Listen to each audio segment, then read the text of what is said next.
नमस्कार सांग माने welcome to my cooking channel.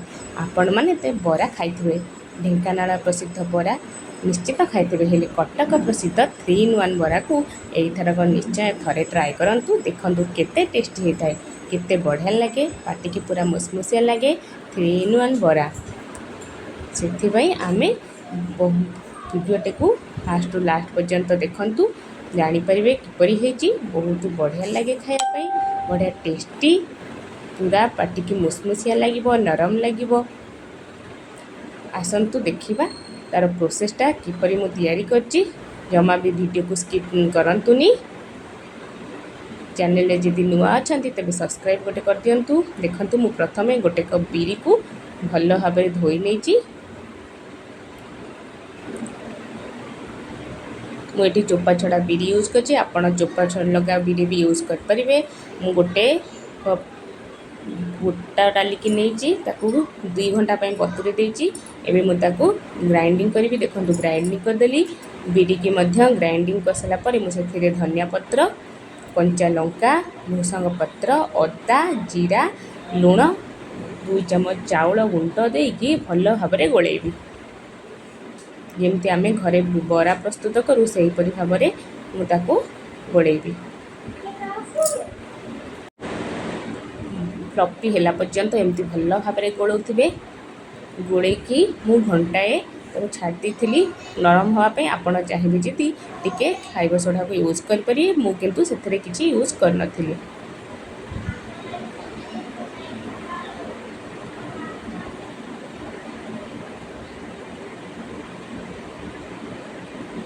एमती जिते गोलेबे सेते आमर बराटी भल हम।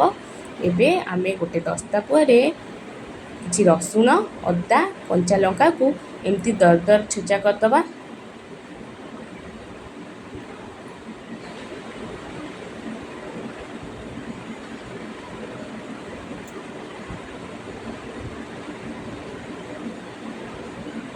से ही दरदर छेचा को आमे किछि पियाजी बैटर पकेबा आउ किछि आलू स्टफिंग पे रखिबा। एबे मु बुट डाली बाटारे मु धनिया पत्र पियाज छेचिकी रखिथिबा रसुण अदा पेस्ट भृसंग पत्र लुण दे भल भाव में गोलेबी।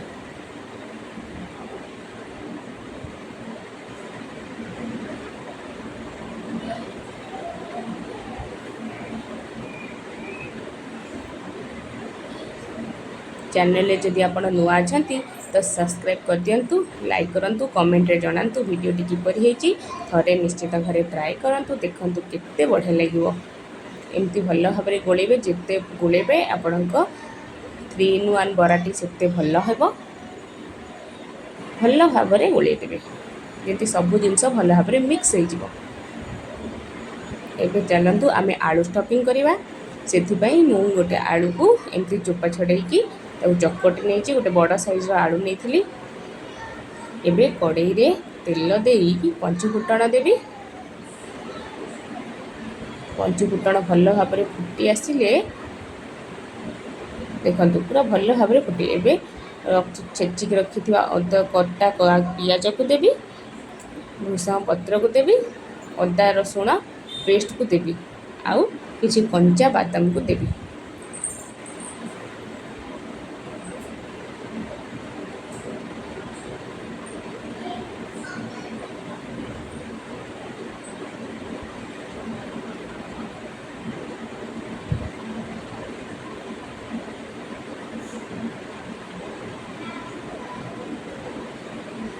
देखो एमती भल भाव में कषिदेवी टे भल भाव में कषि हो आसिले मुझे चकटिकी रखि आलू को दे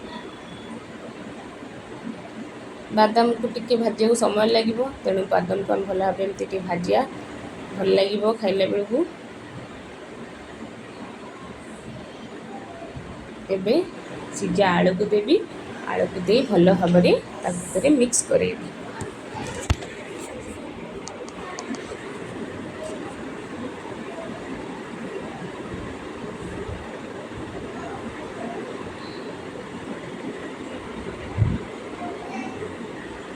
एबे लुण को देवी हल्दी को टिके देवी कलर पाई जहाँफल कलर टी भल आसो भल भी लगे।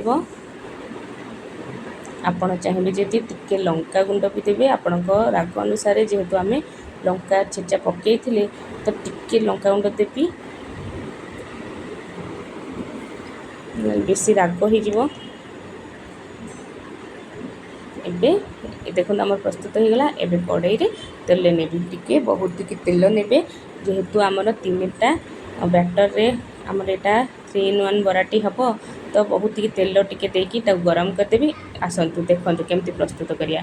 प्रथमे बिरी बरार आण को दबा ताधे आलू स्टफिंग दबा ता ऊपर पियाजर स्टफिंग एमती भल भाव में देकी ताकू एबे आमे तेल कड़ाई रे छाणिबा। पूरा तेल को गरम करिबा देखंतु एमती छाणिबा। आ गोटे मु करिक देखौछि देखंतु।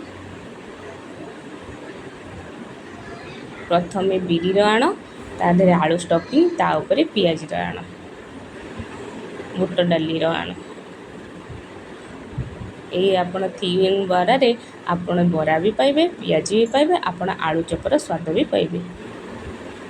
थरे निश्चिंत ट्राई करंतु देखंतु केते टेस्टी लागिबो। समस्ते बहुत खुशी रे खाइबे बहुत बढ़िया लगे।